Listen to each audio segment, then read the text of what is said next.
Hey everybody, it's the Dynamite Show, and to borrow a phrase from Uncle Garrett, we're live, pal. Yeah. So, Jeff, newsworthy episode of AEW Dynamite tonight, and we'll get into all that.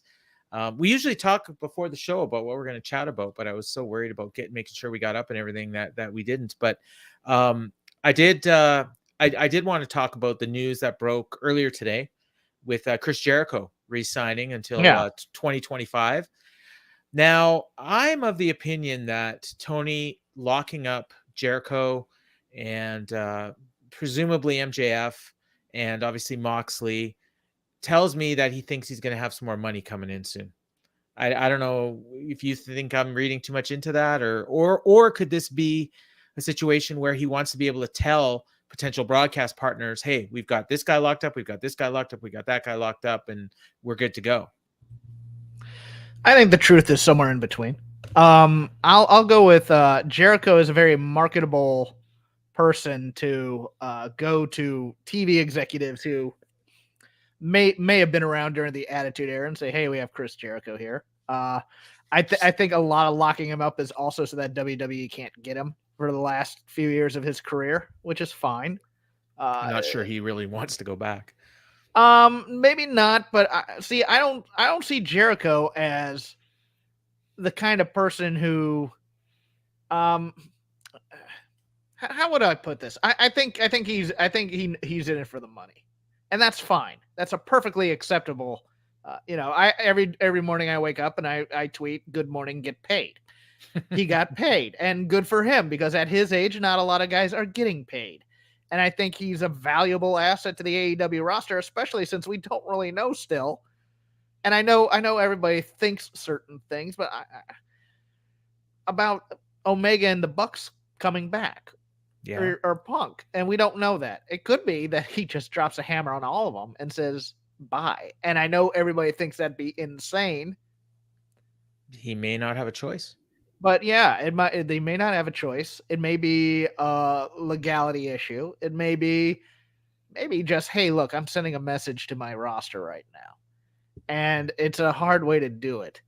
But, but Jericho and Mox both being locked up are very interesting as well, because for all the talk of this being a homemade and homegrown promotion, your two guys that are now your headline signings of re-signing big contracts are Moxley and Jericho. Yeah, the two. And then the one guy who keeps talking about leaving is probably your biggest guy that you've basically made from scratch. Yeah.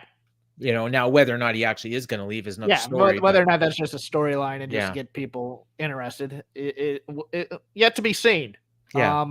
I have a really hard time believing that Tony Khan would let him be on the show talking about leaving if he wasn't locked up. But I've seen Stranger Things. No, but Tony doesn't have a choice in this, because if he does, I mean, we don't know the contract situation necessarily, but it's like, hey, this is part of his gimmick also. He said it on TV. It's now reality. It's now canon. Now we have to kind of go into it a little bit. Yeah. And either way, make the most of your last 18 months there, right? Mm-hmm. The other thing that came out, I think it was today, was that Tony Khan is basically saying that an ROH TV deal is imminent.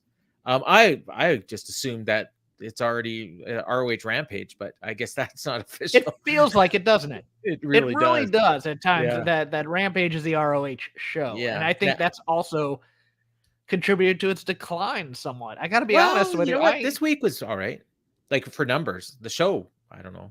The show itself wasn't great, but the numbers were good. Yeah. I mean, yeah. Yeah. But I mean, do you see ROH as something that's going to expand audience? Oh, no. In fact, I think that, it's a nostalgia project for him. It's weird too. The pay-per-view they announced the pay-per-view today, December 10th in is it Garland? No, Arlington, Texas. Might be Garland, Texas. They said Arlington. Okay. They said Arlington. December 10th, and it's at 3 p.m. Central. So they didn't say Central, but I assume Central. But so it's an afternoon pay-per-view, which is very interesting. But they don't want to go up against college football bowl games, which will be underway by that point. They might be doing a taping beforehand too. I don't think they dare do that. I think that'd be insane. You know what though? That would actually make sense. So if they're gonna, because Tony's saying a TV show in early 2023, and I mean I keep calling for it. I mentioned that maybe 2.0 winning the tag team titles, but it didn't even occur to me. You can have 2.0 and Hager win the 6-man belts, and then you have all the maybe Hager wins the TV title, or Guevara wins a TV title or something. And you could have all the Jericho's crew with titles on the first ROH TV show. That'd be really good, I think. But the Boom made a really good point in terms of looking at tag teams and the number of tag teams that they've been breaking up lately on Dynamite. Yeah. I thought that was a really cogent discussion that they had. If I'm Tony Khan, I cut my losses with ROH. I still have the streaming library if I want to put in a service or something like that. And I walk into Warner Brothers Discovery and go, look, I need the Briscoes. The Briscoes are really the only thing that's drawing me to Ring of Honor. No offense to Matt Taven or Mike Bennett or the Embassy or Dalton Castle or whatever guys that have already been in Ring of Honor. They have a very passionate fan base. It can't carry a television show. Otherwise, it would have carried a television show.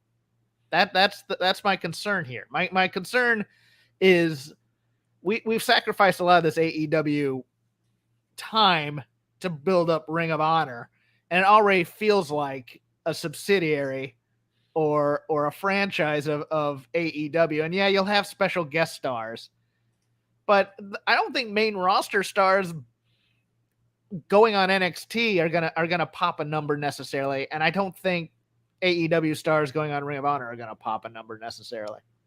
And I think clearly going the other way isn't going to matter either. No. Like when we see the reaction to, because I think most people, when they saw the Kingdom show up on Rampage, just kind of looked at it like, oh, it's like Dalton Castle or Jonathan Grisham people when he was there. Got excited. They're like, oh, yeah. Maria, she's here. She can help the women's division. I'm just like, okay. And we still don't even know if they're signed. Yeah. Like we, and if they are, it could just be an ROH deal. Well, here's the other thing, Paul. As much as we like to say wrestling fans like wrestling, et cetera, when you pay for an AEW show, you want to go see AEW. Yes. Yeah, that's it. That's the bottom line. Speaking of ROH, Kevin Ely, again from the Boom, made the great point that I happened to see where he said that they tried to cram 90 minutes of material into a 60-minute show. Yeah. And it's funny because I've often made the point that Raw has 3 hours and Dynamite has 2 hours, but they have the same amount of content. Raw just stretches out over an extra hour. And it's the same thing with SmackDown. They have the same amount of content as Rampage, but they just stretch it out of the same time. Sam's talking about Maria, and that's fine, yeah. Sam. Look, I respect your opinion on this. We just disagree on here. Yeah. I'm neutral on that one. I'm actually kind of neutral, but at the same time, I just don't understand the overpraise of it. I just want to see it. Like you want to see Maria working for ROH and AEW? No. What I'm saying is I don't know where this is coming from. Like I said, I respect Samantha's opinion. I don't remember seeing any evidence that she can run a women's company. Yeah. Like I'm not saying she can't. I just don't know why people think might be a great backstage presence and a good influence. That's fine. Yeah. Oh, I'm sure she would be. And she's definitely an advocate for women's wrestling, which is something that they need. And I think that ROH women's division, if it's just going to be the minor leagues of the AEW women's division, it could have some issues. And AEW needs the help in the division. But they got a nice jolt tonight with Rio. So yeah, the Rampage show. Here's my thing. I actually like these taped Rampages better than the live Rampages. I gotta be honest with you. I don't mind the 90 minutes stuffed into 60 because it always feels like it's flowing. It doesn't feel like there's dead weight to it. It feels rushed at times. Don't get me wrong. It feels very rushed at times when it is. It's like almost like, gosh, we're trying to. It's like a sausage casing with far too much meat and cheese in it at times. Well, I think it would have been better. Like for instance, that Ethan Page Isaiah Cassidy match had no business being on that show. I mean, Yes. they had a stip that nobody cared about that they Yes. introduced in a backstage segment on Dynamite, and they gave the match 2 minutes. Hmm. And they could have easily just scrapped that and used the time to let other things breathe. Give me a promo. I think that show should be 2 matches. And then do some angles, do some backstage I agree. interviews, and yeah, and you can give time, and you can have some kick-ass matches, maybe a squash It here and should be there. more world building than it Yeah, is than they do where they do the on Dynamite. It's like, here's the aside for 30 seconds, and that leads to a match on Rampage. It should be the opposite. It should be, here's the things that are happening on Rampage, and it builds to the match on Dynamite instead, for me. yeah, yeah. No, I agree. And I mean, and we saw tonight. It was a 2-hour show with 4 matches, and these matches were all good, and they were well built, and they had crowd heat.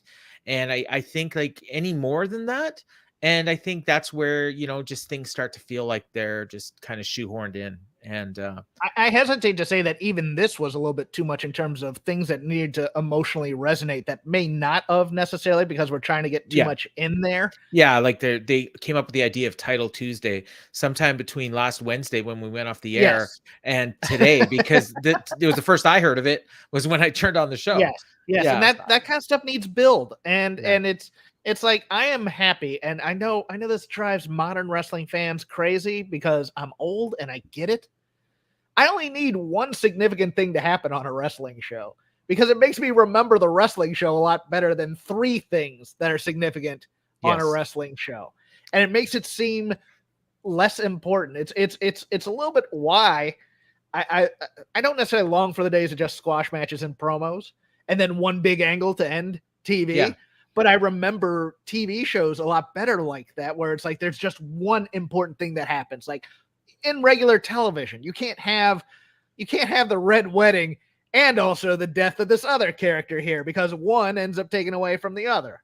So yeah. yeah, it's a bit of an issue with me with AEW. I think some pacing and some script coordination and things like that, Do you things that do you, people laugh about. do you allow for the fact that a modern, I'll say it, younger fan, younger than the two of us, it actually likes that style and does not like the thing where you have one angle and then just a bunch of filler, But is which, it, or is it for people like you who keep spreadsheets of star ratings on matches?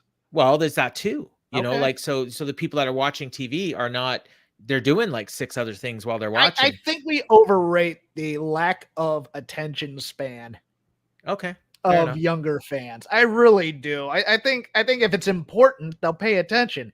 If it's not, they won't. Yeah. It's not a thing of style or anything like that. It's oh, shut up, Larry. No, it's a thing of, if you're watching a regular and again, I'm starting now in my old age to consider myself more of a television critic than a wrestling Yeah. historian or anything like that. I judge it on, and because my background's a little bit in television writing, it's one of those things where it's just like a well plotted out story over episodes. People will pay attention to them. People will keep coming back for more, as opposed to, I'm going to put all the important things on this show. And of course, but nobody also wants the, what a lot of streaming type of shows are doing now, which is the moving chess pieces on the board to expand the number of episodes you get to pay for. But yeah. I would check out anybody that's interested in what Samantha and her I co-host agree. Mel Gray have to say. They're both Yes. really intelligent, Yes. passionate wrestling fans, And just because I disagree with them doesn't mean Yeah. I don't respect Yeah. their opinion on this. It's just And it's I'm a just difference of opinion. and for me. I'll just say it, I'm ignorant. So, I really love the opening match, and I really love the closing match on Rampage, and the rest of it was just kind of there. The other thing I love the You want to talk about the Bollywood Bollywood boys, right? I love the Bollywood boys. I watched them I- on Defy, and they've been just killing it on those shows. They were great in WWE. They on were 205 Live. If Randy Orton wasn't putting like hundreds in their locker for just killing themselves to get him over on some of those angles, they're great. They're a great small tag team. I'd love to see them on the Ring of Honor roster if Yeah. if we're gonna go Ring of Honor or whatever. They're a great work rate team with some character on here. They didn't get a lot to do against the Gun Club, admittedly, but I really do appreciate what they gave, and they gave a lot of themselves in WWE. And I watched that one. It was the Defy show? It was Tom Lawler and it was Lawler and Moxley. Moxley, yeah. Yeah, and they were on the undercard, and they tore the roof off the dump I have a with their tag request. match. I have a request. If Tony Khan, if you're watching, and you probably are, I want to see the Bollywood Boys against against Aussie Open on an Ooh. episode of Dark or Elevation. I will definitely watch. So yeah, and yeah, Curryhead John in Memphis. Yeah, I do think a 90-minute show would be perfect. I don't think it's going to happen, but I would like to see it. All right, so let's get into this Dynamite show. Unless you Okay. got anything else. All right, I do not. all right, so it was Title Tuesday. We opened up with Best Friends and Orange Cassidy against the Death Triangle for the World Trios titles. Second time we've seen this match. In fact, I think this was the match for the vacant titles after the team that shall not be named was stripped of the belts. We got William Regal out there. They mentioned this kind of confused me because they said William Regal was going to speak with Tony Schiavone and Renee was going to speak with Claudio and Danielson. I'm like, couldn't they have just had like all three of them together? But obviously, it was wrong. They had a reason why they had to do it the way they did it, and it was a good one.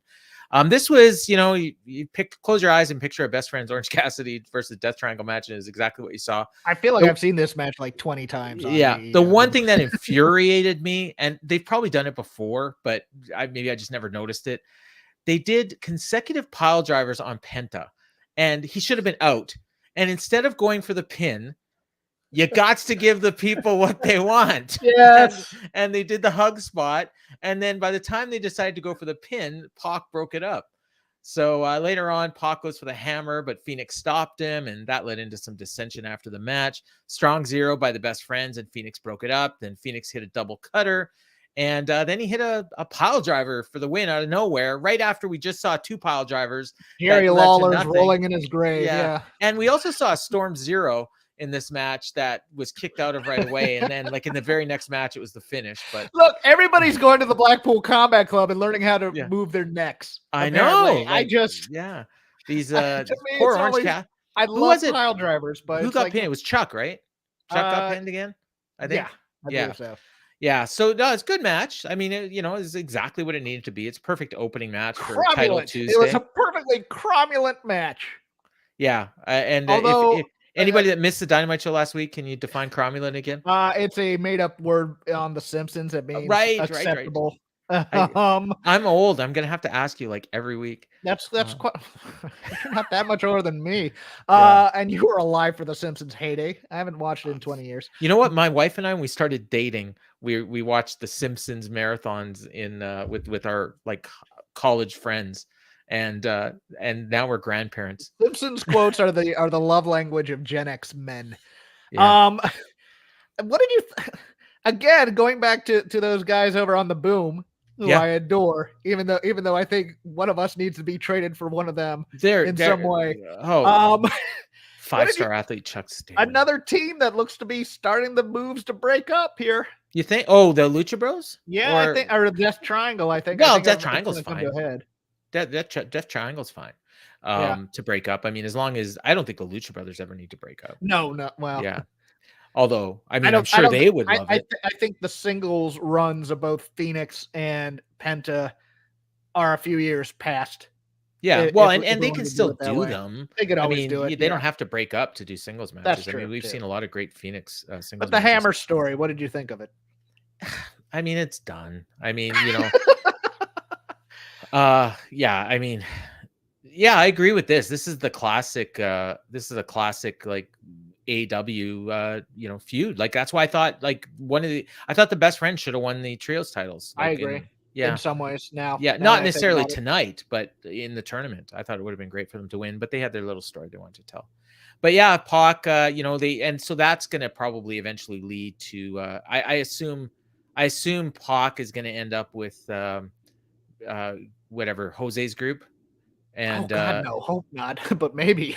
yeah, like I just, because it was Roosh that was Is trying he to gonna be the convince me. next head, and then we're never gonna see Andrade on TV Yeah. ever again? Well, I think Roosh is the head. Oh, and Roosh, I okay. could be wrong, but that's what it seems like. We got a great little promo package for Mox and Paige. Yeah. It This didn't was really from say. RoadTube, right? Yeah, The yeah, internet show that they do? Okay. yeah. They didn't really say much that they haven't said already, but it's always good to remind people, that have short memories or may not have watched the show before or last week or whatever. And he said that a year ago he knocked Mox off the ladder to get the title shot, and it's Mox's championship, but it's his night tonight. And I love unfortunately, this. I think yeah, this it is was part of great. a great television show, and I hope Yeah. they played it in the arena for the people, because I've been hearing that they don't play all these Oh, for the I people in the know. arena, which drives me nuts. Well, and I think like the backstage promo that they showed with the Acclaimed and the Guns, like we heard no crowd reaction. Okay. So I don't think they saw, because I think there was stuff where they would have popped. In fact, Billy stopped. He did the Millions and he waited, and it's like they're probably not playing in the crowd. They're not Billy. playing it on the screen. Yeah. So he did a crowd interaction Yeah. spot for nothing. For nothing, yeah. Jeez. Yeah, and I think he didn't know because he's used to WWE. Think we should do that takeover again? Nah, man, just let it go. We're live, pal. So we get back from the break, and they were like in the middle of an interview. I actually thought I missed it, so I rewound it. No, she was in the middle of a sentence when they came back. At least on TSN, maybe it was different in TNT, but it was Britt's crew. And Hayter says that one of them by the end of the year will be interim world champion. And then Britt corrects her and says, no, but one of us is going to be champ, but we'll get to that later. So it's almost like she was hinting that something's going to happen with Thunder Rosa. But and then she said, Sheeta later, which is a cute little pun, I guess. Better than the sandbagging stuff. And next we got Karoshita and Tony Storm. Excalibur said this was 10 years in the making. First time they ever fought one-on-one. They wrestled a tag team match in 2013. One thing I noticed in this was Tony Storm looks completely different than she did in WWE. Yes. I don't know. Like, you can't even recognize her. And I'm not saying it's good or bad. She's just completely different. I loved. Well, I think I said this when she came in. She looked like she dropped about 20 pounds when she came in. And and her hair's different. And, and her makeup. And like, I will say, like, she looks more like an athlete now. Yes. As opposed to before, where she looked like she was trying to be what they wanted her to be. And now she's just what she wants to be. I would agree. So good for her. They had a really good match. Crowd was into it. Nothing wrong with this. They do I'm getting sick of this. They'll do 2 minutes and then a commercial, and something that WWE used to always do and AEW never did. And they're kind of getting into that habit now, but they came back, and usually the sign of a good match is when they come back after the break and the crowd's like super hot. And that's what happened here. So I thought that was really good. They did a bunch of near falls. Tony was hitting German suplexes. Sheeta powered out with an elbow and hit a tilt-a-whirl DDT, and then Tony hit the Storm Zero for the win. Again, I mentioned second match in a row, and they focused on a sign in the background saying, "We want women's tag belts," and I'm like, I don't know if we really want women's tag belts, but I don't think we have a strong enough division yet to carry them, and we don't want them to just be props. We want them to be important. So if you had to put money on it, would you say in a year from now we're going to have women's tag team belts? Yes. Yeah, I think we will. I do. And maybe, ordinarily you'd think, okay, this will force them to write more angles and stories for women, which would be, interesting to see if he could deal with that. I saw a comment about this match, and it has me thinking, is this the best women's match that's been in AEW this year? Because I really liked it. There might be a Rosa Tony Storm versus Hayter and DMD match that might have been better. I think, but I really liked this match a lot. Probably a little bit more than you, I guess. 4-way on the pay-per-view is really good, I think, if I'm remembering right. And there was a tag team match that I think was really good. But this was, nothing is springing to mind that was better than this. So I really like Sheeta a lot. Willow had a match not that long ago that was really good too. Oh, the one against Jade? Maybe. I thought there was another one. The one where she got the title shot against Jade. Just a couple weeks ago. Oh, the 6-woman. Yeah. Okay. That one. I really like that one. So one-on-one though, this was a great. Yeah, maybe the best one-on-one. Maybe the best one-on-one.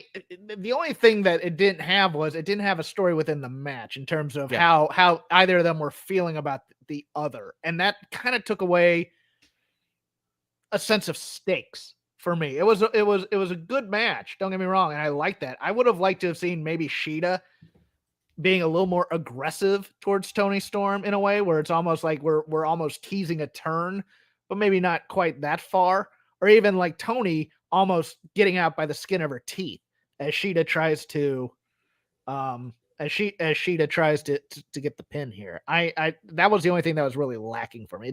It felt like a match, and it didn't feel like there was anything. I never bought into the fact that Sheeta might win this at any point. And in fact, it was all for the post-match angle in which Sheeta just gets dumped outside and disappears. So I will say Deeb and Rosa from the Double or Nothing was really good too. Because they were great together. So, yeah, it was lost in the shuffle because there's so many other great matches on that show. Mhm. But that might be the best one before this, and I think it'd be really close. They have the best chemistry of any two pairing or any pairing in the women's division, in my opinion. And if you want to hear more on this, Sam just promised that they're going to talk about that. I assume that's what they're going to talk about on Power Bombshells. Why Paul is wrong. I'm hoping that's the title of the episode. Hey, you know what? That'll get you your clicks. So after the match, they had a really great heated angle. Jamie and Rebel came out and attacked Tony. They're beating her on her with a crutch. Saraya made the save. Britt was on the thing, and she and Britt are just going at it. Britt's wearing a Steelers jersey to get at the Cincinnati fans. Crowd was going crazy for that. And then out comes Rio. We haven't seen her in like, I don't know how long, 9 months. And she looked good. She was over. People remembered her. She waved tiny. Before she went down. Yeah. It was like the Jeff Hardy thing, eh? I got to do my dance before I help save people. If Sam, if you hear it, you can, I'll share it. Apparently there's an update on Hangman. So, and I'm sure everybody listening has already heard, Dean, my buddy that I met in Vegas, at the TK's current rate will have a women's trios titles in a year. I hope not, but you never know. But yeah, I mean, Rio was over. And I don't know if she's gotten tinier or if the rest of the women have gotten bigger. And I don't mean, I mean, just, they're, more muscular, whatever. But she just struck me as being so small in there, but looks like she's going to get a push. Yeah. Sorry, I got distracted for a second. I have an unpopular opinion about Rio. It's not that I don't like her. I have the same opinion as Bret Hart had about Ric Flair in terms of once you've seen the match, that's about it.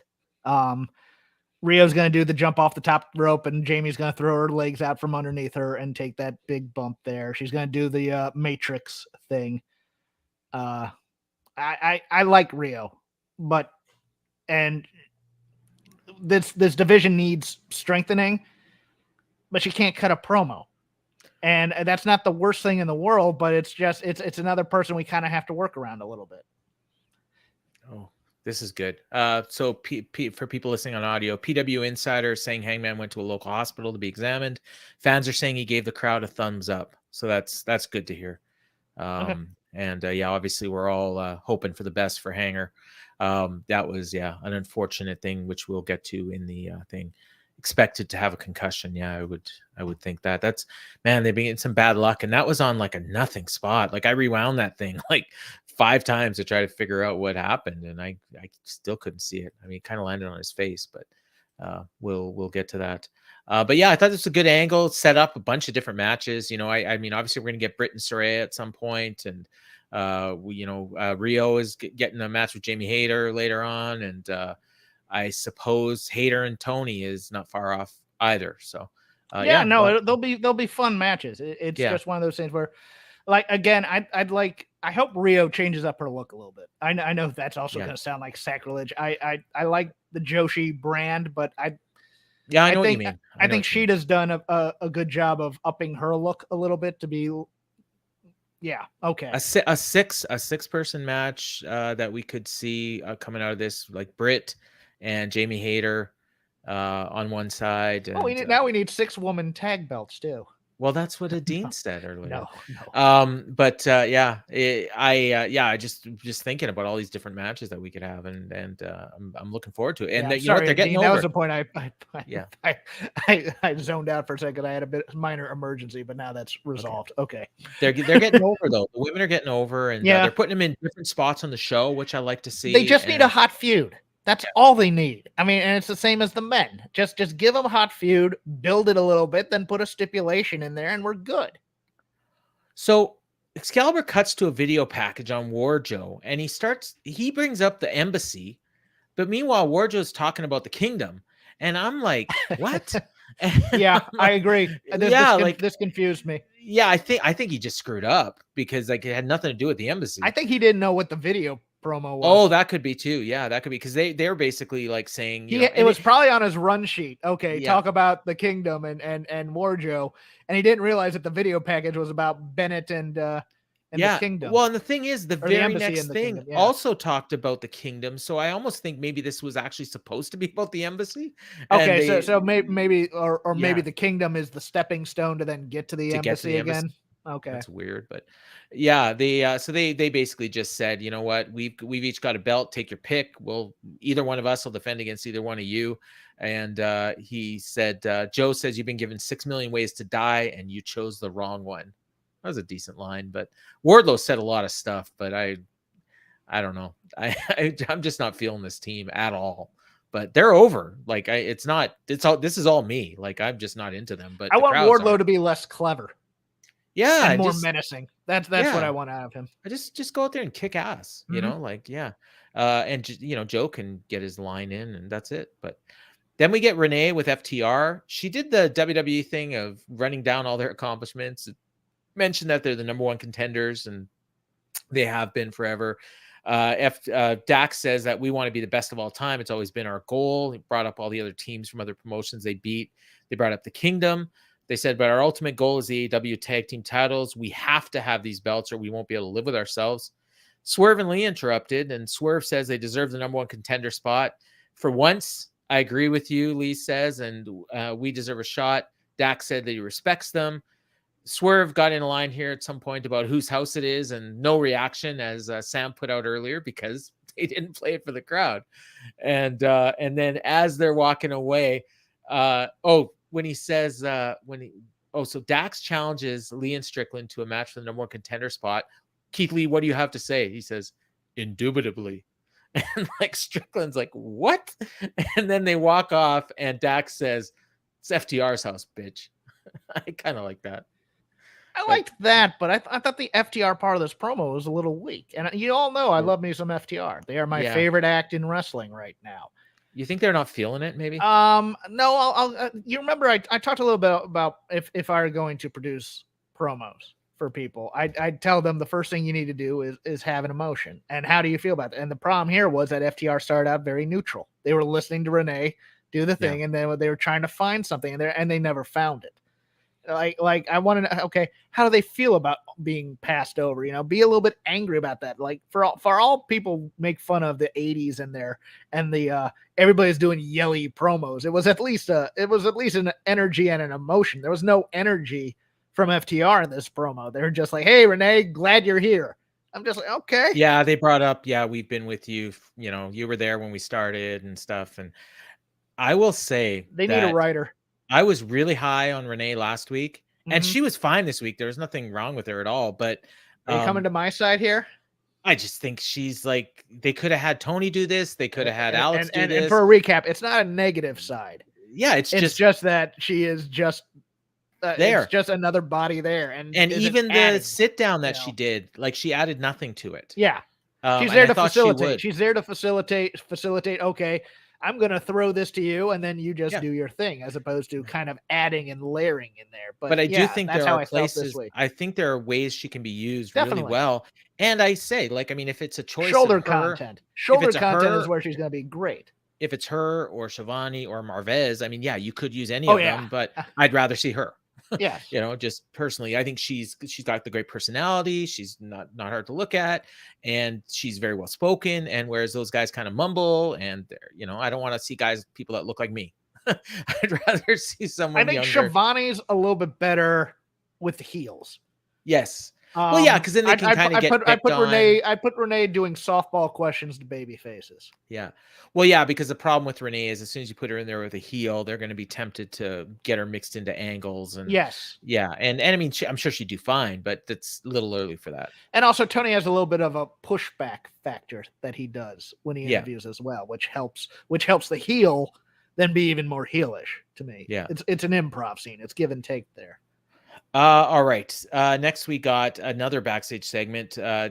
Chaz Darby, Doug Humphreys, if you're watching, you know what I'm talking about. Darby Allin and Jay Lethal with Alex Marvez. Like Chaz. Yeah. No, Chaz Darby was a guy that we had in e-wrestling. Oh, okay. I was thinking Chaz from Global Wrestling Federation for some reason. I think that's where Doug got the name, actually. But they promised no physicality in this. I don't know why they bothered bringing that up, because shortly after they had physicality. But Lethal wanted a rematch, says it was a fluke 2 weeks ago. Darby says, whatever, I'll give you a rematch, and you're going to want another rematch. I'll beat you again. It doesn't matter. Dutch says he knows your weakness. A good, close personal friend told us your weakness. And then Darby sent Marvez away so that they could get physical, which I don't think that's how that works. But apparently it does. And they got into a brawl, and they trapped him under a door, and Jay Lethal put the figure 4 on. It was, it was kind of a cool angle, but I don't think it was necessary. They could have just booked the match. But whatever. There's a question to be begged here. Where was Sting? No. What? Who's the friend? Oh yeah, of course. I mean, it's probably somebody. It's probably Swerve or Miro. Oh, Miro. Yeah, that could be. Yeah. I mean, one of those two I was thinking at the time. But I'm thinking Swerve. Just Swerve's a good one too. Yeah. And I could see Swerve joining in with that crew when he breaks up with Lee. Okay. Yeah. I mean, I can't, but. Oh, I mean, yeah, it's kind of a weird, wacky group, but I mean, he could be the singles guy, and then Lethal and Singh could be the tag team. But yeah. But yeah, that, I mean, it's fine, and I think Lethal probably should win this match, but then that means a lot of 50-50 booking for Darby. But well, it's interesting because we had Lethal earmarked for being a sacrificial lamb to Jericho, and we thought he was going to turn babyface for at least a short time, but it looks like they just put the kibosh on that. Larry's not a big fan of this feud. I just like Jay Lethal. I think Lethal and Darby will be fine in the ring. It'll be a good match. Well, we saw it already. It was good last time. Oh yeah. Next we got it's one of the best TV segments of AEW history, I think. And I think you're going to disagree with me, but I don't care. Tony Schiavone in the ring with Regal. And no, Regal... I'm not going to disagree with you. I'm going to have some notes, but it's MJF. Oh. I'll bury the lead. MJF was phenomenal on this promo. Unbelievable. I mean, I wrote down, I tried to keep up, and I did, but I'm not even going to try to recap what he said. I'm just going to give you the Cole's notes because I won't do it justice. But he basically told a story about how he went for a WWE tryout in when he was 19. So this would have been 7 years ago, and at the Barclays Center, and Regal was there, Arn Anderson, Dean Malenko, and Adam Pearce, 3 of whom are in AEW right now. Yes. And they watched the match, and then Regal says, "I want to talk to you in my office." And so he brings him into the office, and he says, "You know what? You're going to be a superstar. I want to take you into my wing." Blah blah blah. Cut a promo for me. Cuts a 3-minute promo, and he blew Regal away. And he says, "How old are you?" And he says, 19. Regal says, "You're too young." He says, "I need you to go out there, put in some work, send me a promo, send me a match every month. I'll review it. I'll have a look at it. I'll give you some advice." So month in, he sends him a match, gets feedback. It's great. Second month, same thing. Third month, he sends him a match and a promo, and he gets back an email from Regal. Regal basically tells him, "Stop bothering me. I'm a busy guy. You need to make yourself a star. And when you do that, come back and I'll see if I've still got time for you," essentially. Max says, I read this email every day. It motivates me. I'm here to prove you wrong. And, you went out and got yourself fired, and I became the biggest star in the business. Crowd is eating this shit up, and they're cheering for Moxley. Anytime Regal is like in his face and he's smiling, and anytime Regal's going to do anything, they're booing references to Regal. Like, this was amazing. Adine here calls it the best babyface promo of the year. I agree. And it wasn't even the intent, and they still turned it into a heel promo, which is even more amazing. This was very reminiscent of the Punk thing earlier, but better. And he says like he brought up 3 guys that Regal put his name on at the time: Claudio, Danielson, and Moxley, who are all in AEW now. So I think there's got to be some work stuff in here. But he says, yeah. So he says, so Regal grabs the mic, and initially the crowd boos. And Regal just lays into him. And he's like, I started doing this when I was 16. I'm getting beat up by grown men. I got blood streaming down my face. We live in a world where you can't do that anymore. So I knew you couldn't do that. I knew you needed to go out there and make a name for yourself. And you did it. But you still haven't grown up. You still hire people to do your dirty work for you. I'm an ODV, original dastardly villain. I don't put my hands on ring announcers like you did with Mr. Schiavone. I will tease them and stuff, but I'm not gonna put it on it. He said, you've had it easy. He said, you did exactly what I told you to do. You mastered something that I told you need to be good at. I can see how talented you are, but you still haven't shown me anything. And he says, don't take shortcuts, make a name for yourself by beating everyone in front of you. He says, I haven't taken liberties. He said, if you want to be the devil, show the world. And then he turns his back to him. And MJF puts on his ring and he's like, he's going to hit him, but then he doesn't want to do it. And then he backs off. Regal turns around and he just kind of smirks. And then he just shook his head at him. And he says, you got a lot to prove. And then he walked out, and the crowd was like mixed. They were chanting for MJF. They didn't know what to think of this. And I just thought this was freaking amazing. And then at one point they started chanting for him. And then he just walked up the ramp and he was like, I don't know. Like, I don't know what they're doing with him, but I'm fascinated. And this can go so many different ways. You make money with your mouth. Yeah. In professional wrestling. I continue to say this, and a lot of people just tell me I'm full of it, but I'm not. No, this was fantastic. And it delved into his real life, and it was great. And it's the villain. It's another villain origin story from MJF, which is always welcome. Yeah, and they all make sense. Chapter 2 from the CM Punk. I met you as a child. Now he's a little bit older. Hey, I met you in my grow up thing. My only, and this is a minor quibble, I didn't like Regal smiling, and I wasn't sure if that was nerves, because I'll do that sometimes if somebody's yelling at me at times. But it also, from what I've been taught in acting and things like that, it also kind of shows a lack of focus in terms of it felt like he was watching MJF cut the promo as a member of management almost, where it's like, yes, keep going. Yes, keep doing this kind of thing. And it's like, okay, you either have to go big that way or you have to wipe off the smirk and be affected by what MJF is saying to you. Because he then twisted into a very angry promo at MJF, which felt the beat there wasn't there to connect it to, for me at least. Might have been for others, and that's cool. And again, I am not being critical at all of this entire thing, because it was fantastic television, and I want more of this kind of stuff on television. But for me, that certain beat right there, when I saw Regal smiling and kind of smirking a bit, when he was smirking, that felt like a no sell a little bit to me. Is it possible that he was smirking to get MJF even more pissed off so he'd take a shot at him? And he wanted him to take a shot at him, and he wouldn't do it. And when he didn't do it, then it was like, you know what? He said when he didn't hit him, he's like, I'm right. You don't have it. You know what I mean? There needed to be a line in there, I think, because for me at least, watching this promo and watch MJF just pouring it all out there, it felt a little upstagey. It really did, just a little bit. Well, when he was smiling the most, and I want to read this because I did take the notes. So this is right after he talks about the email, and he says, that's the email you sent to a 19-year-old kid with a dream. When I read that email, I wanted to quit wrestling and quit my life. That email made me want to kill myself. And at that point, that's when Regal's smiling at him. And they showed the smile, and then the crowd booed Regal and was cheering. Yeah, and they're cheering Max. And then he said, if I realized that if I did that, you and all the naysayers would win. And then he said, here we are. The table has turned. You're a sad, withered old man who got fired. And now you've snuck into my company like a rat. and sticking to better talents than you. I'm MJF, the 25-year-old kid who's on top of the business. I'm a generational talent. I'm the man who your former employers would take several lives to get me to put pen to paper in the bidding war of 24. I read that email whenever I need a laugh. It's become a joke to me. I'm about to become the AEW champion of the world. My name is Maxwell Jacob Friedman. I'm better than you, and you know it. Even finished it with his catchphrase. Yeah, and that was beautiful. great, as opposed to generational talent. We said that last week on the promo. That's what he should be ending it with, and that was fantastic.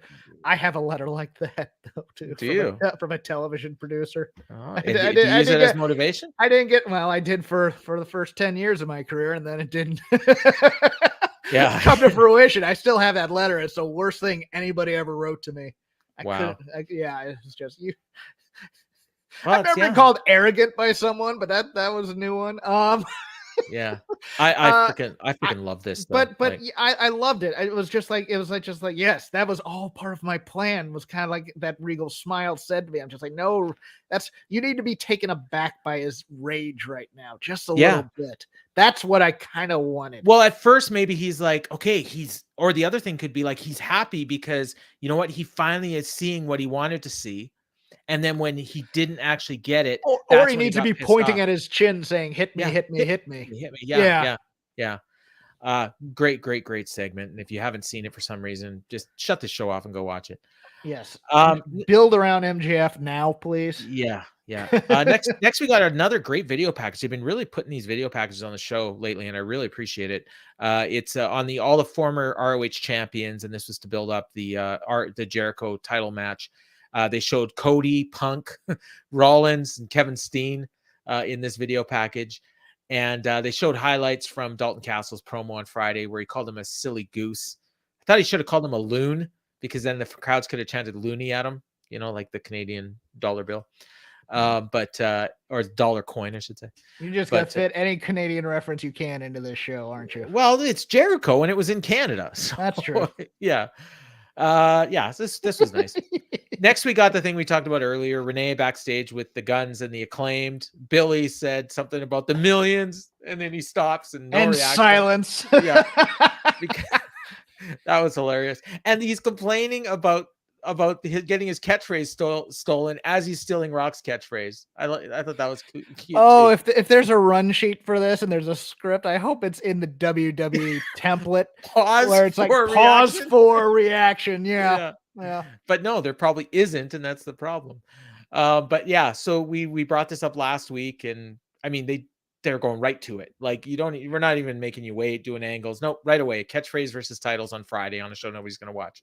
So they're this thing will be over on Friday. Apparently, Tony Nese and Josh Woods are now called the Varsity Athletes. Yes. I wasn't aware, but I don't know. That was a story where they actually trademarked it. One of the trademarks is now that. So we're all supposed to know that. I guess it doesn't matter. I guess not, but yeah. I mean, and I guess I somehow know it, and I'm not that far in the. I wasn't in the bubble. No, because you listen to the Boom, and Kevin talked about all the different trademarks. They even got the Varsity Club, right?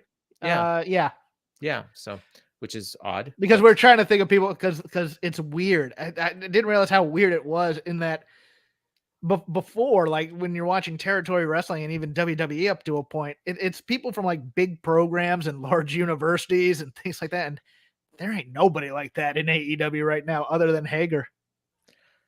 So when Larry says they call themselves the Varsity Athletes in their promo. So I don't know what promo he's talking about. Maybe it was on Rampage.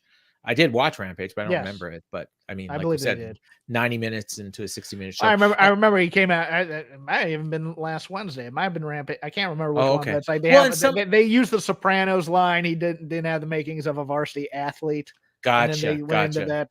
Well, see, and maybe I heard Varsity Athletes, and I just didn't realize that was their name. Like it's just like a generic phrase. Gotcha. But either way, whatever, it's cool. They got a name now. And then we got more Renee. She was all over the show. This was the segment that people wanted us to talk about, I think, with Danielson and Yuta. Renee was fine, just a generic interview person. She asked Danielson the most innocuous questions. How did you feel about losing to Jericho? I wasn't happy about losing to Jericho. How did you feel about Garcia turning on you? I didn't like that. I kind of wanted him to stay with us. Like, I mean, this was nothing. Yes. And then Yuta actually got pissed off, rightfully so. He said, this guy was using you. He said, I saw it. Claudio saw it. I'm pretty sure Mox saw it. You're the only one that didn't see it. And then he walks off and he's pissed off. And so there's dissension in the thing. And Renee just sat there. He said, well, he made a point of saying, like, I bled for this, and he's pointing to his shirt, and it meant something. And this guy just mocked all of it, and you're still putting him over, basically, is what it was. So he's a little bit of a prodigal son thing. He's a little jealous, I think. Yeah. Yeah. It's a little Garcia in the JAS as well, which is nice. Yeah. It's a nice mirror type thing. Yeah. People thought I was going to trash this. I was just like, well, I'm glad that Wheeler Yuta didn't go too big on this, because otherwise it would have just felt awkward. You're just like, what? That didn't warrant that kind of reaction. I thought it was perfectly well understated and started the tension. I thought it was fine. And it was very natural. Yeah. If you had told for Wheeler Yuta, that's hard. If you had asked me to predict ahead of this segment who was going to be the best person, the second best, and the third best, I think I would have had the reverse order. Oh, we would have lost all our money. Yeah, because I would have thought Renee would have been the best, and she was literally the worst. Like, she added nothing. She asked the worst questions you could ask. Was she the worst? Because Danielson might have been the worst here. Maybe. I mean, Danielson just whatever. I mean, and Danielson's a good promo. It's like they were giving each other nothing, and it's just like I think that was kind of the plan. I think keep it neutral so that his anger stands out a little bit more, because we don't want him to go playing to the back of the room here, and that's that was the plan. It just felt like mumblecore a bit. If that was the plan, that was a great plan because it worked. Okay. And I and it accomplished it, because I think, like, I'm more interested in Yuta now. Like, he stood up for himself, and I'm kind of curious to see which way Claudio goes. So my thought is still in play. I think it's possible that maybe even MJF is ahead of this stable, and that it's possibly Garcia and Yuta breaking off from their things under the tutelage of Regal. With MJF? Yeah. That could be. That could be. Young Lions stable going. That would be very interesting. Yeah, with no Claudio, with no. Or the two of them could just break off on their own and say, "Screw both you guys." No, but him with MJF and those two, that would be very interesting, actually. And bring in Spears just for fun.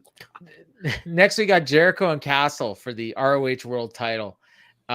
This was a lot of fun. I love this match. Castle got the big entrance. He had a ton of boys with him. Jake was there with the Kango hat. Ian Riccaboni was on commentary. Ian called Castle a former national beach wrestling champion. As I'm writing down, what the hell is a beach wrestling champion? Tony Schiavone, thank God, asked him. I don't know what the hell that is, but it's kind of interesting.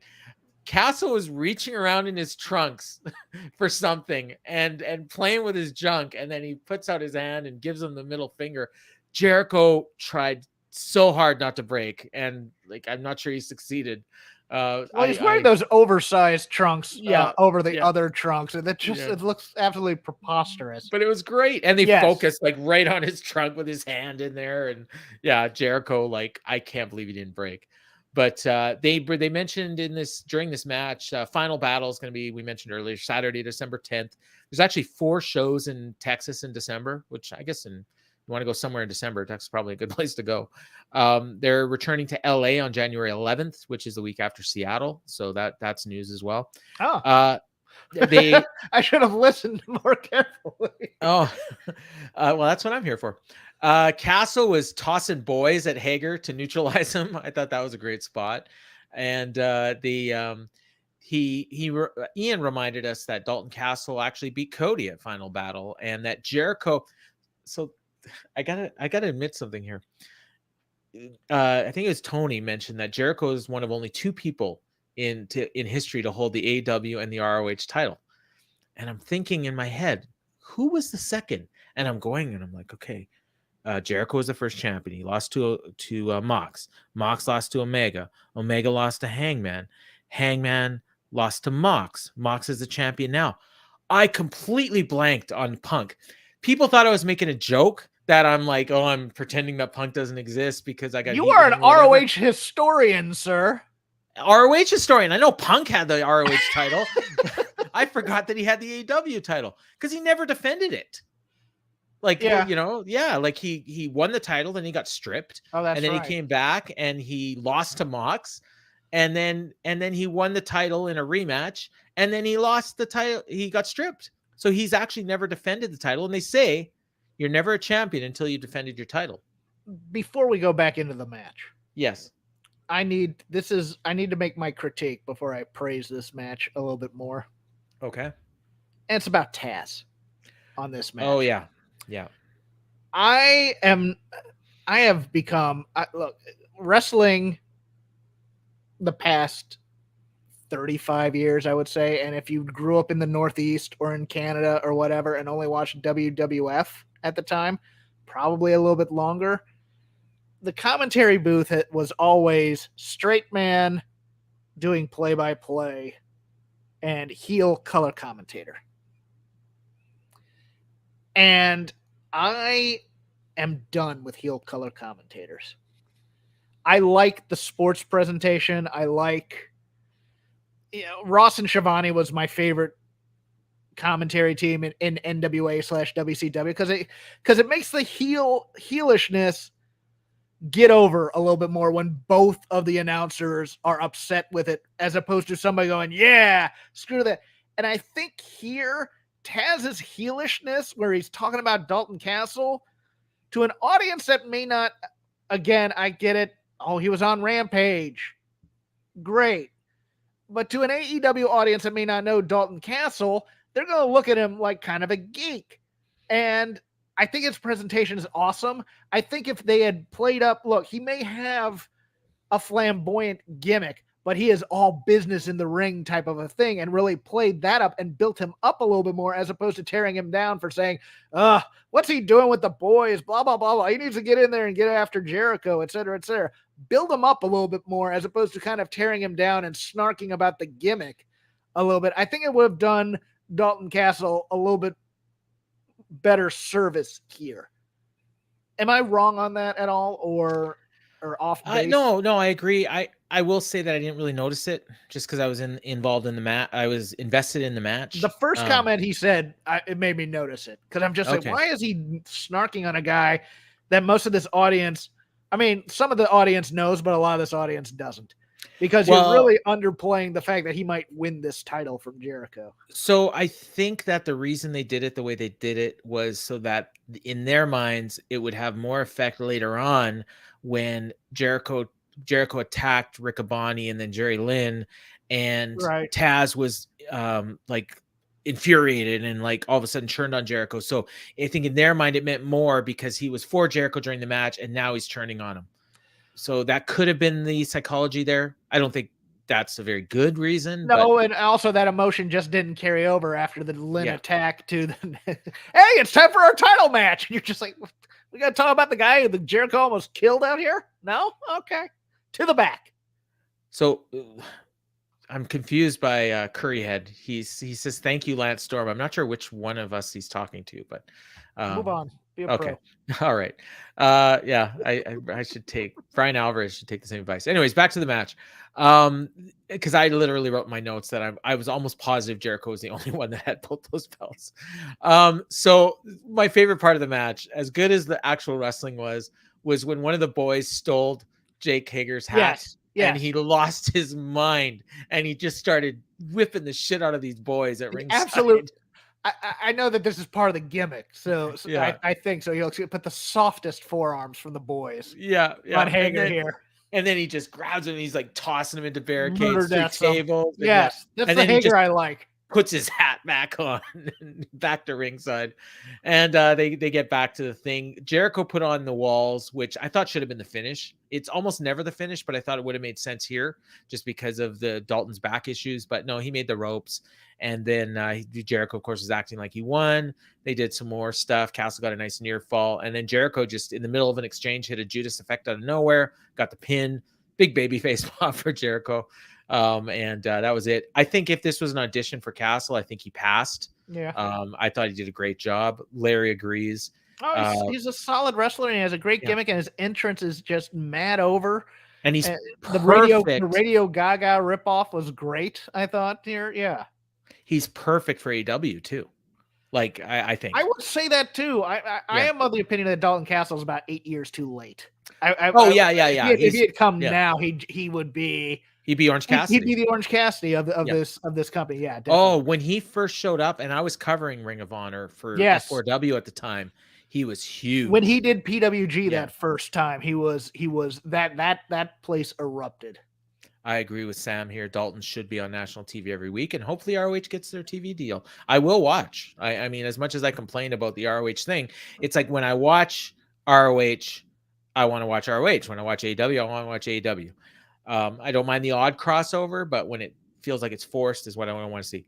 I do want to bring up, before we get away from the Jericho match, DJ Convoy tweeted, and this was from Mrs. Convoy, paraphrasing Jericho's theme music.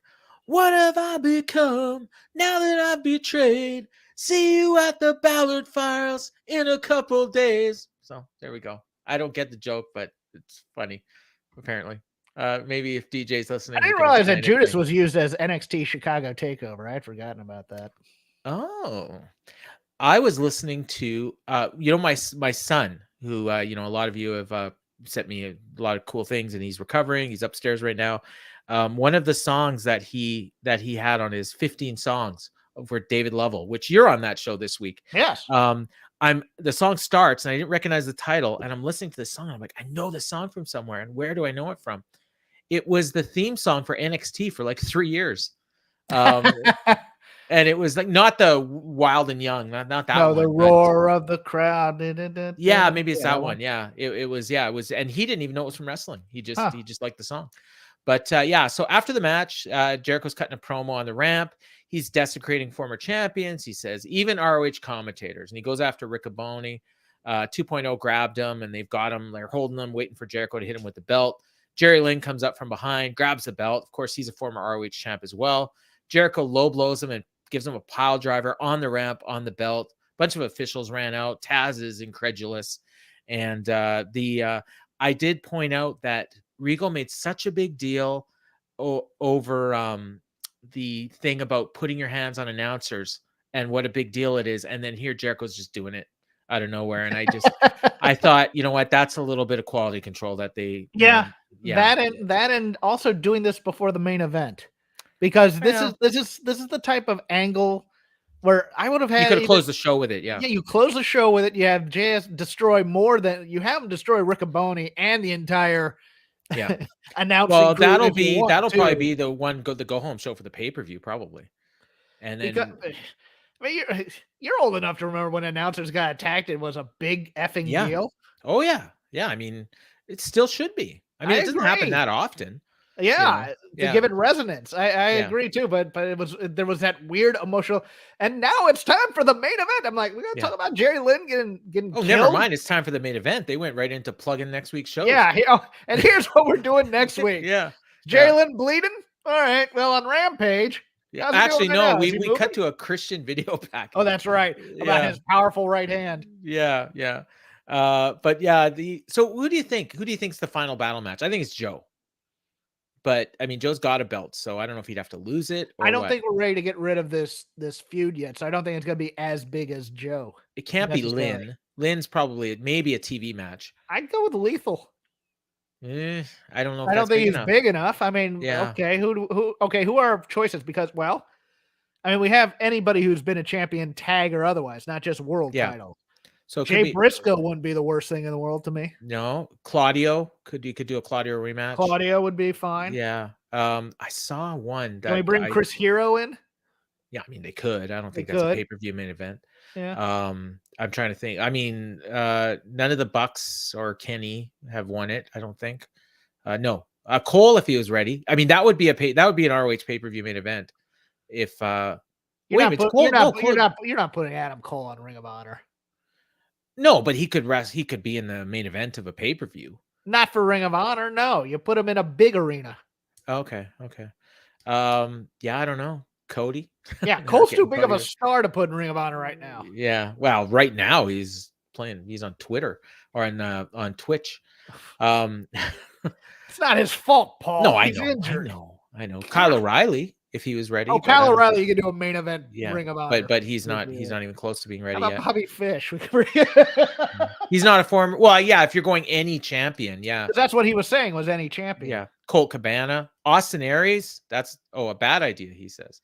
Roosh, Roosh, yeah. You know what? heel, Actually, heel. that's not a bad one. Yeah. Other than the fact that they're both heels, I think it's gonna be Claudio. Or Danielson. Well, they've already done Danielson twice, but I mean that could be a pay-per-view main event. I don't think you do Danielson in Ring of Honor either. Yeah. Too Well, big. no, And they're it's guys just you want to keep special. yeah, but it's just one match for a main event of a pay-per-view. It's not like you're moving him to Ring of Honor. It's No, just, but it also feels cloying and trying to fill the building. well, if you're talking about any champion, it could be Wheeler. Yeah. Yeah. I mean, former pure Could champion. be Garcia. Yeah. Well, I hope not. I kind of want to see Garcia in there for like 6 months at least before they start teasing dissension again. But anyways, it'll all play out over the next Maybe while. Richards. Yeah, I like that too. I don't think it's a pay-per-view main event, but okay. Now you got that video package, Christian the Dinosaur, basically just saying that they're on to bigger and better things. They're done with Jungle Boy, and if you're a champion, this is your warning. Yeah, maybe it's Luchasaurus. And he said, "My right hand of reality will give you a bitch slap." That was the closing line of this segment. It was perfectly fine. Yeah, it was killed 15 seconds. Friday, we get Acclaim versus the Varsity Athletes. Penelope versus Willow. Just first we heard of it, no angle, no nothing. I'm totally fine with that, by the way, but it's just weird that they always have to do these angles to build these matches. And I'm actually wondering who they let win here. I mean, Willow seems the obvious choice, but they always end up building Penelope for something. Yeah, I mean, if Penelope wins, she's probably getting a title shot. Yeah, and Willow just lost, so it probably is Penelope. Roosh against Preston Vance. They set that up last week on Rampage. And Hook defending the FTW title against Ari Daivari of the Trustbusters. Dynamite. That's the other match I watched this week was Ari Daivari against Brendan Cutler. What it was basically an answer to the ridiculousness of last week. And then Ari just beats him. And that's fine. Yeah. Perfectly fine. Well, because he's getting a title match. Yes. Dynamite next week, FTR against Leon Strickland, Riho and Jamie Hayter coming off that big angle after the women's match, Jericho and Garcia against Claudio and Wheeler, and Danielson versus Sammy Guevara. So those last two matches. That's a hell of a card. Yeah, it's solid as hell. No issues there. Going up against a big baseball game, but hopefully people will tune in for it. And then we get Renee just wandering around backstage, and before she can get a word in, the baddies show up. You can't hear anything because they're just going blah, blah, blah. And Renee's off mic and I don't know what the hell's supposed to be going on. And then Jade's there and she's mad at them because they couldn't find Nyla. And, but she's not there. So that's why they couldn't find her. But Kiara found out she's on the case. She's going to be at the Rampage in Jacksonville. So I guess she wasn't booked for this show. Jade's got her on a Reds jersey. So I guess she's supposed to be a baby face, but she sure as hell wasn't acting like one. She says she's going to demand for my belt back. And she says, bring me your belt. And I'm going to tell Tony Khan to tell her to bring me my belt because she's too much of a chicken shit. And they didn't bleep out chicken shit. Or I'll hijack your show for 60 minutes. So I want to see that. I want to see her hijack the show for 60 minutes. I really do. So do you think that the opening of the show is going to be Jade in the ring wondering where her belt is? Or do you think they're going to go to it in the middle of sandwiched in between two matches? Oh, you know what they might do is just she's going to have a chair at ringside or something like that and just sit there for and wait as a rib for an hour 20 until we get to the and Nyla never shows up. Oh, I didn't know this. Yeah. Jade's husband used to play for the Reds. Okay. Hey, glad you're watching, John. Thank you for that. And yeah, Larry is right. We're getting annotated in real time. It's something Claudio would make this whole thing a giant circle, which would be true. That doesn't mean it's not going to happen. and look, I'm not that serious about it, but there's always that thing. It's like, what would they do if they had a wrestling show where Jade just took over for an hour and there was nothing else? Okay, go out there and improvise for an hour. Do something. Didn't they just do this with Bailey on Raw or something? I feel like they might have. That's possible. Just quickly going. See, I still think I think Joe is the best answer, but I think you're right. I mean, can Nigel wrestle? They can have. I think he might be cleared by their doctors. He wasn't cleared by WWE doctors for a reason. I got a good name. Okay. PCO. Jeez. Joe's the pick. I will grant it to you so you have your ego and we can move on from this. All right, cool. Yeah, because that was like 2 segments ago, and I'm still talking about it. I know. Yeah. All right. So yeah, main event: Hangman and Mox. Mox got the Goldberg entrance, starting from like the locker room, and as he's making his way down, Hangman attacks him, and they're brawling outside. And I don't even know if the match started before they went to commercial. I don't But care. I love the start of this. yeah, I thought this was great. Yeah, I love these types of things where it's just like, screw that. We're just going to fight right now. Yeah, Like, and somebody had to do this to Mox. Yes. Because he takes forever to get to the ring. They come back from commercial. Mox is just bleeding like a stuck pig already. Regal's worried about the blood. He brought up Henry Hooper and Cassius Clay, his pronunciation. And the Excalibur was like, okay. Like, it was like, I'm not going to argue. I don't know what you're talking about. Hangman, it was so weird because he's doing all of his signature babyface spots and just getting booed. Earlier on, they were cheering MJF, but they sure as hell weren't cheering him. They showed up the skybox and they said MJF wasn't there. And they pointed out that earlier in the match, they had shown the skybox and he was there. I don't remember that part. So I don't know if it happened during the commercial or what, but this is why. And I kind of knew something had happened with Hangman because I was watching on a delay.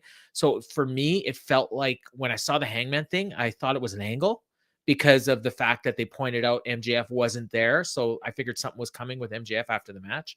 So it kind of took me out of it a little bit. And so then they're doing spots. They went to another commercial. They came back.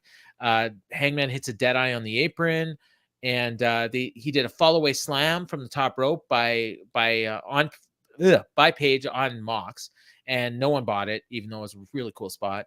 Fans are chanting, "Let's go, Moxley!"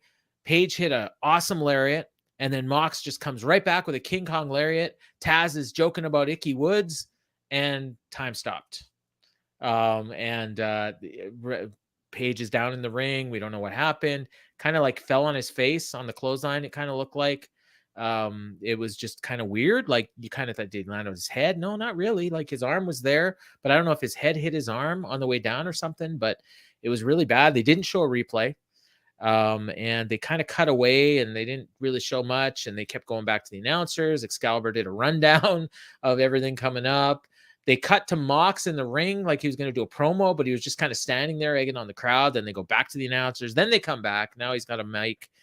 He's swearing, I think. Like his mic, because his mic was cutting out, and he's complaining about the mic. It was. Well, I don't know if the mic was cutting out, but I know that on the broadcast they had scrambled it a bit, and then they stopped. And then as soon as they stopped, he was swearing up a storm. I'm like, the censors just decided to say, "The heck with this, we can't keep up." Yeah. Meanwhile, he's like complaining, like like it's technical issues. But they brought out It's funny because halfway through the promo, he goes, "Well, we've already gone downhill from here. We might as well keep going." And I mean, for me, like, it kind of, the way it all played out, because there was nothing obvious, like, it felt like an angle. You know what I mean? Because they had all this time left. Yeah. And we still had the MJF thing hanging there. So obviously there was something set up for MJF after, like that whole thing that they did after, I'm sure was in the script. Well, the discussion was probably happening while they were checking on Hangman. Hey, we're still going to do the angle. We're going to need you to cut a promo, kill a minute or two. While doing for sure, that, surely you're not going to have Mox talk about this being a dangerous place to wrestle and all this. And no, he still did. But yeah, he cuts a promo. He said he's not happy. He hopes and prays that Hangman recovers to 100%.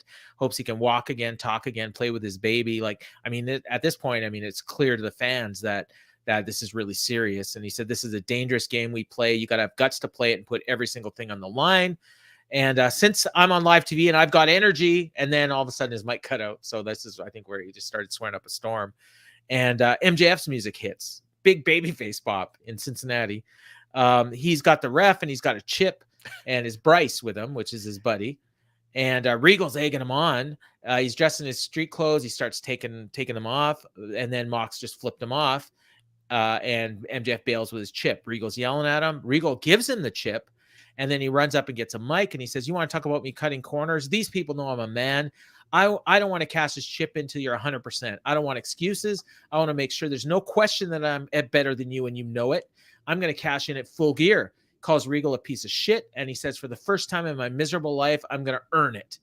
And again, massive babyface promo from MJF. I mean, Mox is in the ring. He's like incredulous, but he says, fine, you know what? You just earned yourself a date with the devil. You've earned your teeth rolling around. I don't even know what he's saying because the mic was cutting him off again. The crowd was like not into Mox. Like at this point, like they forgot that they're in Cincinnati and they're like, we want to see MJF. Like this was unbelievable. Like I never thought I'd see it. And the show closed and we got the main event for Full Gear. And I thought this was great. Yeah, MJF setting up the pay-per-view main event. Yeah. Looks cut as hell. Oh my God, he's been doing the work there to look like a star. Yeah, he's getting ready for that WWE run. And I think well, what I'm thinking right now is he has to keep his promise somehow, but yet not.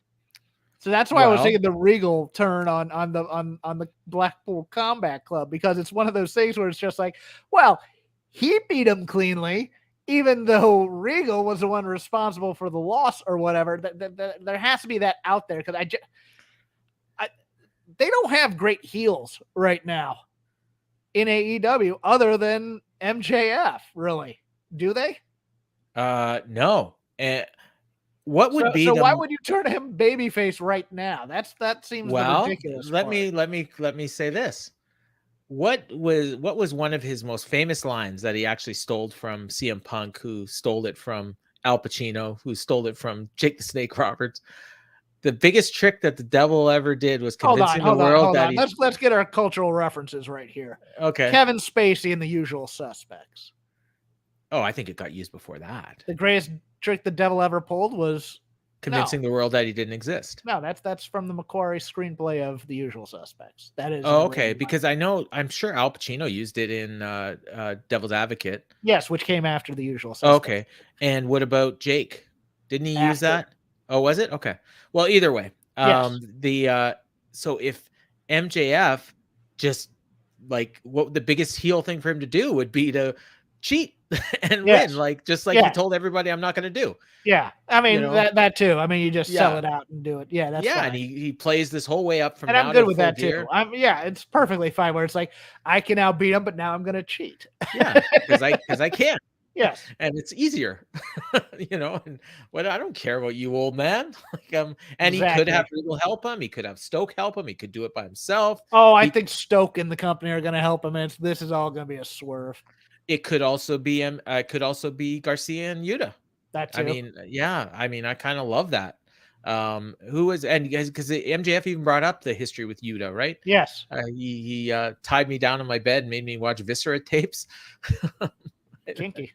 Yeah, if you're into that. But yeah, I thought this was a great show. It was a lot of fun. Great show. I think, and the MJF promo will have me going for a week, because I love me a good promo. That's a legendary promo. That might be his Hard Times promo. Yeah. Well, I mean, it's maybe like his third one of the year. Yes. Because that first one with Other than Jay Briscoe, nobody else is doing promos as good. That first one with Punk, I never thought it would be topped, and I think he's topped it twice since then. Yes. Yeah. The ones. Yeah. So because he's earnest, even if he's a jerk. We've had more people join us in the last 10 minutes, and now we're over. But you can also always go back and listen to this on the Fight Game Media. I think they're putting it on the free feed this week, as well as the Patreon, and then it'll be up on the YouTube channel. So, but yeah, so we're almost to the end here. Jeff, I don't know if you got any other thoughts on this show, but I thought Title Tuesday was a big win. Hopefully, people watched it. If not, hopefully they'll go and watch it on the DVR. My takeaway is more video packages and more good promos. That's what I want. That's what I want out of a wrestling show. Which is what we got. And good matches, too, for the people that like that. For the people that like that. Yeah. So, Jeff, get your plugs in, buddy. At Crap Game 13 on the Twitterverse. I do a lot of snarking. Bad jokes, arcane references, and wrestling takes. That's me. I do a show called Shake Them Ropes over on the Voices of Wrestling podcasting network. Myself and Chris Novembrino this week. All the news on Stateside Wrestling. I'm sure he's going to have thoughts about this one, and we're going to fold in the Triple H got COVID, and it looked like Vince came back for a night on Monday night. So we'll be talking about that a little bit as we go into Crown Jewel. So that will drop sometime Friday night, Saturday morning on all your podcast catchers. Yeah, and is it NXT pay-per-view this weekend too, right? Is Halloween Havoc this weekend? I think so. Oh, you're right. Yes, we'll do a preview. We'll be doing a preview of Halloween Havoc. Thank you, Paul, for reminding me. That goes in there. There you go. And for me, I'm going to be on the wrap, not this week, but next week with Keela Cash. Hopefully you're listening and or watching. And Scott Young. Always have a lot of fun on that show.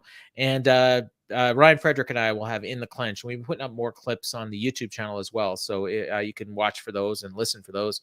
Ryan's news segments are always a highlight of the show. So we've been trying to clip those and put them up on YouTube. So Is Fight Game going to start a slap fighting podcast?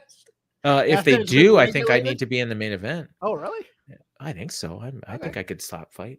Oh, no, I just meant talking about it because it's regulated. No. But the big news this week was UFC fighters no longer allowed to bet on fights, which that's probably a smart move. Well, yeah. And somebody, I won't say who because he might be watching, said that it was like it was taking away income sources for fighters. So it was like Vince not letting people go on Twitch. And I'm like, I guess maybe you could look at it that way, but I think that the house always wins. So I think they're actually saving the fighters from themselves in a situation like that. But we talked about that on In the Clinch. So you can listen to that on the Fight Game Media free feed on all your major podcast platforms. So for Uncle Jeff, I've been Paul, and I want to thank you all for watching and listening. And this has been the Dynamite Show.